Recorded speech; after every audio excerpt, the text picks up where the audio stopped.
Rangers have moved swiftly to reshape their football department after the dismissal of Kevin Thelwell, and attention has already turned to the person expected to step into the role.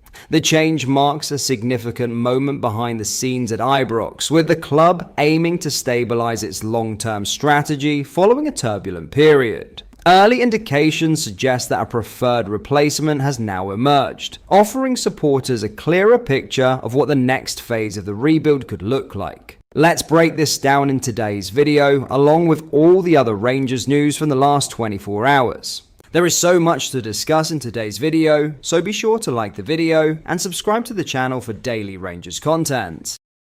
But first, Andrew Kavanagh has given an update on the Rangers' status of Robbie Thelwell, following the exit of his father Kevin as the club's sporting director. Thelwell, along with CEO Patrick Stewart, were relieved of their duties at the Ibrox club following a poor start to the season, which attracted vocal criticism from the support on the pair.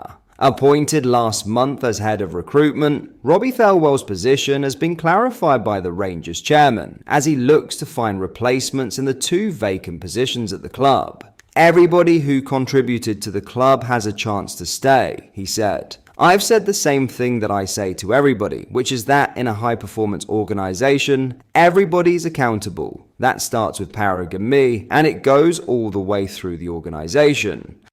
On the decision to sack Stewart and Thelwell, Kavanagh said, "Responsible change is measured and steady. Patrick and Kev are both skilled executives and have delivered a lot for the club in their time with it. We've now had 6 months since we became part of Rangers to assess the club's needs, as well as to get to know Patrick and Kev a bit more. Simply put, when we think about what we need in both the CEO and the sporting director today, it's different than who we think Patrick and Kev are. We want people who align with the vision for the next chapter. I will not throw dirt on either of them. I think very highly of them both on personal and professional levels. It's just the reality that the club needs different things today than it did 6 months ago."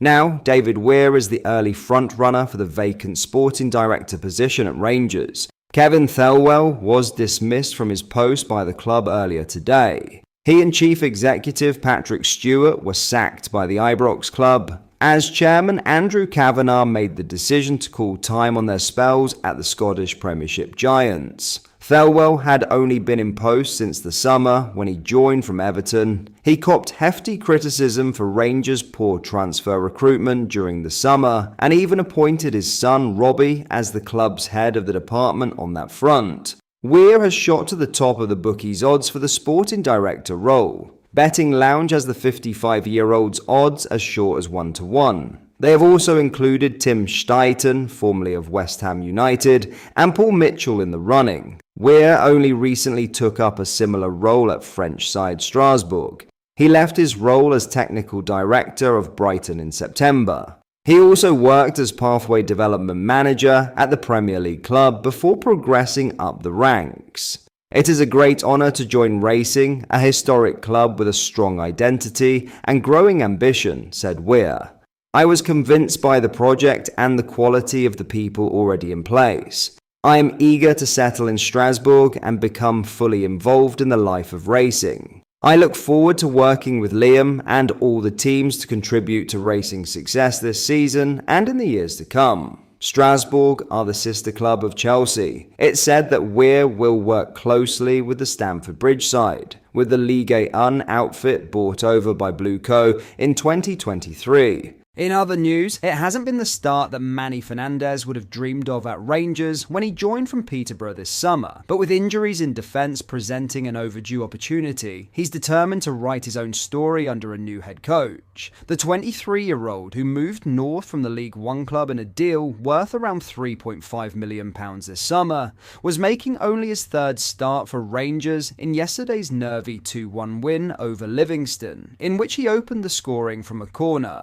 But with John Souttar out for a month and Derek Cornelius sidelined for longer, Fernandez is next in line to partner Nasser Jaga at the back. And after going to speak with Danny Roll about his lack of opportunities in recent weeks, the timing couldn't be better for game time to finally arrive. I have confidence in myself and believe in myself to be better. 100% I can take this chance, he said. Suter and Cornelius have been injured and there's been a lot of competition recently. They're very good players, international players. Look, I've got to take my opportunity. If I am playing on Thursday, I've got to take it and grab it with my hands. Obviously, it's tough when you're not in the team, but it's something I've experienced before on my old team. It's something that makes you grow as a person, and it's something that you become better at as well. And obviously, over periods, you just have to train hard, work hard, and that's going to hopefully get you in the team in the future.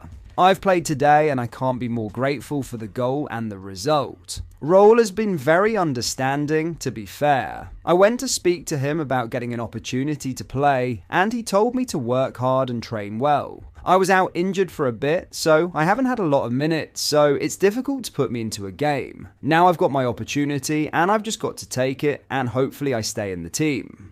Fernandez insists he hasn't regretted making the move to Ibrox despite such a limited amount of playing time since the summer. He believes it's normal when moving to a new club and now hopes with Braga visiting on Thursday to make a bow in the Europa League. He added, "No, I've never regretted the move." And that's the thing. Football, you're always put in uncomfortable situations and it's how you get through them. You have to just get through the receiving end of them and see how it goes. Because there aren't many clubs that you'll go to, especially when you're stepping up a level, where you're going to play straight away. You have to wait for your turn and then hopefully when you get your chance, you take it. If I play on Thursday, I couldn't be more grateful and I can't wait to play. Like I said, it will be my first European game and I can't wait to put my stamp on the game and show what I can do.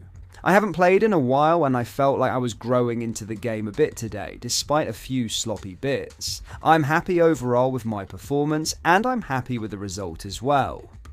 The arrival of set-piece coach Scott Fry this week gleaned immediate rewards when a well-worked routine saw Fernandez freed in the box to head home the opener against Livy. The centre-back insists that Fry is different in his methods, but backs himself to beat most people in the air, if corners and free kicks keep finding him in the right areas. Yesterday's goal was Fernandez's second in 3 starts, having also headed home the opener in a Premier Sports Cup win over Alloa in August. I don't think there are many people that can stop me in the box, and I feel like when the ball and the delivery are right, I'm probably going to get first contact the majority of the time, he added. Fry has brought a lot of variations. For my goal, we had Thelwell and Nasser Jagger at the front post, and it was a driven ball. So it was something different.